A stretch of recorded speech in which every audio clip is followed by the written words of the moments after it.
প্রতিবেশী রাষ্ট্রের পক্ষ থেকে নানান ধরনের চক্রান্ত আমরা দেখি যে আমাদের পাহাড়ের সংকট আসলে জিইয়ে রাখা। জুলাই সনদে আমাদের পরিচয়, আমরা সবাই বাংলাদেশি।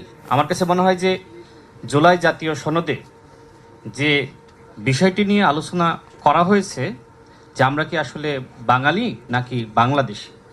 আমাদের শহীদ প্রেসিডেন্ট জিয়াউর রহমান তিনি এই সংকট বা সমস্যার সমাধান অনেক আগেই দিয়ে গেছেন, আমরা বাংলাদেশি। এবং জুলাই জাতীয় সনদে সেটি উল্লেখ করা হয়েছে যে আমরা বাংলাদেশি। দেখেন, এই দেশে আমরা যারা বসবাস করি আমরা সবাই তো আদিবাসী।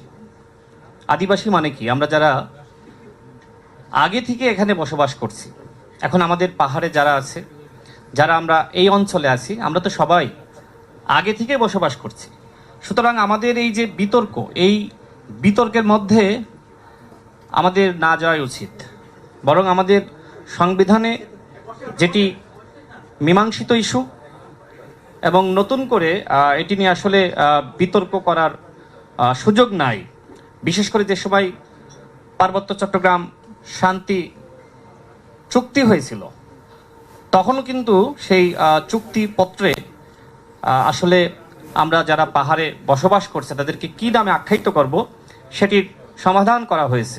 সুতরাং আমি মনে করি যে যারা পাহাড়ে, যারা সমতলে আমরা বসবাস করছি, আমাদের ভিতরে হয়তো ধর্ম এবং বর্ণের পার্থক্য থাকতে পারে, কিন্তু আমরা সবাই বাংলাদেশি এবং এই পরিচয়েই আমাদের সবার উচিত গর্ববোধ করা।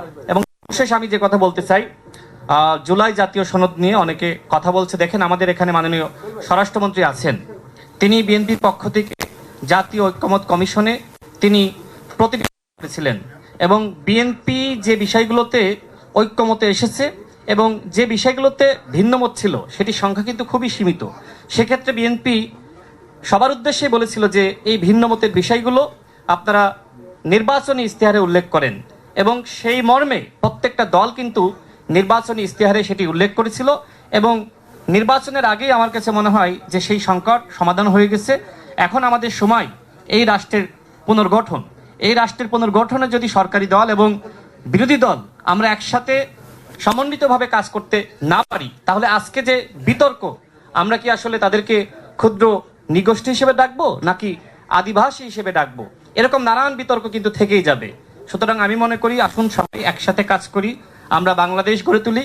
রাষ্ট্র পুনর্গঠনে বাংলাদেশের মাননীয় প্রধানমন্ত্রী যেভাবে কাজ করে যাচ্ছেন, যেভাবে তার আন্তরিকতা, তার বিনয়ের এবং মূল্যবোধের যে ধরনের চিত্র তার মধ্যে আমরা দেখতে পাচ্ছি, আমার কাছে মনে হয় আমরা সবাই একসাথে কাজ করতে পারলে আমাদের পাহাড়ের সংকট আমরা সমাধান করতে পারবো।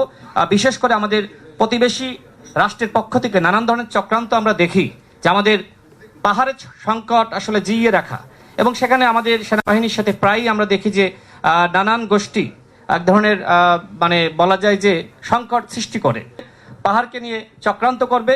সেই চক্রান্ত অতীতেও মোকাবেলা করা হয়েছে এবং আমাদের মাননীয় স্বরাষ্ট্রমন্ত্রী তিনি এর আগে দেখেছেন যে সেই মানে চট্টগ্রামে যে সংকট হচ্ছিল, বিশেষ করে জঙ্গল, একটি জঙ্গলকে কেন্দ্র করে, সেটিও কিন্তু তিনি সমাধান করেছেন। ইনশাআল্লাহ যে কোনো সংকট বিএনপি সরকার মোকাবেলা করতে পারবে।